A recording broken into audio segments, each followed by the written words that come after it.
اگر قدر نہیں کرو گے تو اللہ چھین لے گا، وہ پھر چاہے رزق ہو یا عشق۔ 2 دن کی زندگی ہے، اسے 2 ہی اصولوں پر گزارو۔ پہلا، ملو تو پھول بن کر، دوسرا بکھرو تو خوشبو بن کر۔ مرد کی فطرت ہے اسے مکمل مل جانے والی ہر چیز سے اکتاہٹ ہونے لگ جاتی ہے۔ پریشان نہ ہو، اللہ بھی وہی دروازہ کھولتا ہے جس کی چابی آپ کے پاس نہیں ہوتی۔ دشمن ہمیشہ اپنوں سے ہی پیدا ہوتے ہیں، کیونکہ اپنوں سے اپنوں کی خوشیاں اور کامیابیاں برداشت نہیں ہوتی۔ حضرت علی فرماتے ہیں، میں جنت کے شوق میں عبادت نہیں کرتا، یہ تجارت ہے، اور نہ ہی جہنم کے خوف سے کرتا ہوں کہ یہ غلامی ہے۔ میں صرف اور صرف اس لیے عبادت کرتا ہوں کہ میرا رب عبادت کے لائق ہے۔ صبر، شکر، ذکر اور فکر چاروں بہت بڑا درجہ رکھتے ہیں۔ صبر مشکل کو ٹالتا ہے، شکر نعمت کو بڑھاتا ہے، اور ذکر درجات کو بلند کرتا ہے۔ فکر گناہوں سے روکتا ہے۔ بابا جی کہتے ہیں کہ نیند اور غیرت کبھی کسی کے کہنے سے نہیں آتی۔ خدا کی راہ میں کوشش کرو اور کبھی پیچھے نہ ہٹو، کیونکہ خدا نے تم سے کوشش مانگی ہے، نتیجہ نہیں۔ پتھر میں ایک نقص ہے کہ وہ کبھی پگھلتا نہیں، لیکن پتھر میں ایک خوبی یہ بھی ہے کہ وہ کبھی بدلتا نہیں۔ نماز کی فکر اپنے اوپر فرض کر لو، خدا کی قسم دنیا کی فکر سے آزاد ہو جاؤ گے اور کامیابی تمہارے قدم چومے گی۔ 3 کام اللہ کو بہت پسند ہے: ٹوٹے ہوئے دلوں کو جوڑنا، نہ چاہتے ہوئے بھی کسی کو معاف کرنا، اور کسی کے گناہ پر پردہ ڈالنا۔ اگر ہم سے غلطی ہو جائے تو ابلیس کی طرح دلیر نہیں ہونا چاہیے، بلکہ معافی مانگ لینی چاہیے، کیونکہ ہم ابن آدم ہیں، ابن ابلیس نہیں۔ ہمارا تعلق اس نابینا معاشرے سے ہے جہاں اداسی کا یقین دلانے کے لیے آنسو بہانے پڑتے ہیں، اور بیماری کا یقین دلانے کے لیے مرنا پڑتا ہے۔ زخم چھپانے کا ہنر سیکھو، ورنہ یہاں ہر دوسرا انسان ہاتھ میں نمک لیے پھرتا ہے۔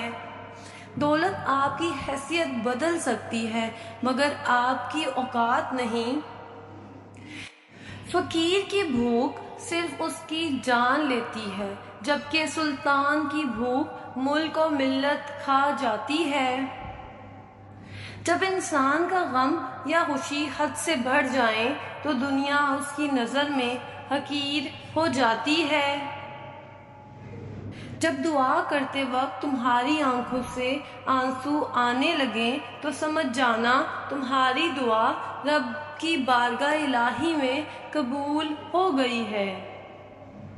کسی سے محبت ہونے لگے تو صدقہ دو، محبت ہوئی تو مل جائے گی، اور اگر بلا ہوئی تو ٹل جائے گی۔ جب لوگ تمہیں تکلیف میں اکیلا چھوڑ دیں تو اداس مت ہونا، کیونکہ اللہ تمہارے کام کا ذمہ خود لینا چاہتا ہے۔ کسی انسان کی محبت پانا چاہتے ہو تو اس کو بتا دو، کیونکہ زندگی موقع کم دھوکہ زیادہ دیتی ہے۔ مومن وہ نہیں جس کی محفل پاک ہو، بلکہ مومن تو وہ ہے جس کی تنہائی پاک ہو۔ تمہارے وجود کی بنیاد تمہارا باپ ہے، اگر وہ نہ ہوتا تو تم بھی نہ ہوتے۔ تو جان لو تمہارے اندر جو بھی اچھائی ہے اس نعمت کی بنیاد تمہارا باپ ہے۔ انسان سے محبت وہی کر سکتا ہے جس پر خدا مہربان ہو۔ رشتوں کو مضبوط رکھنے کے 2 راز: جب آپ غلط ہوں تو اپنی غلطی کو تسلیم کریں، جب آپ صحیح ہوں تو صرف خاموش ہو جائیں۔ زندگی میں آگے بڑھنا ہے تو بہرے ہو جاؤ، کیونکہ بعض لوگوں کی باتیں مایوسی میں اضافہ کر دیتی ہیں۔ انسان مایوس اور پریشان تب ہوتا ہے جب وہ اپنے اللہ کو راضی کرنے کی بجائے انسان کو راضی کرنے میں لگ جاتا ہے۔ دھوکہ دینے کے ہزار طریقے ہیں، لیکن سب سے گھٹیا طریقہ محبت اور ہمدردی کا دکھاوا کرنا ہے۔ اس دنیا میں صرف دو ہی لوگ مقدر والے ہیں، ایک وہ جنہیں وفادار دوست ملتا ہو اور دوسرا وہ جن کے پاس ماں کی دعائیں ہوتی ہوں۔ چھوٹے درجے کے لوگ بحث کرتے ہیں اور اونچے درجے کے لوگ ادب کرتے ہیں۔ جس خواہش کو تم اللہ کے لیے رد کر دیتے ہو، وہ اسی خواہش پر راضی ہو کر اسے تمہارا مقدر بنا دیتا ہے۔ زندگی کتنی عجیب ہے، ہر انسان دنیا کی قید سے رہائی مانگتا ہے اور رہا ہونے سے ڈرتا ہے۔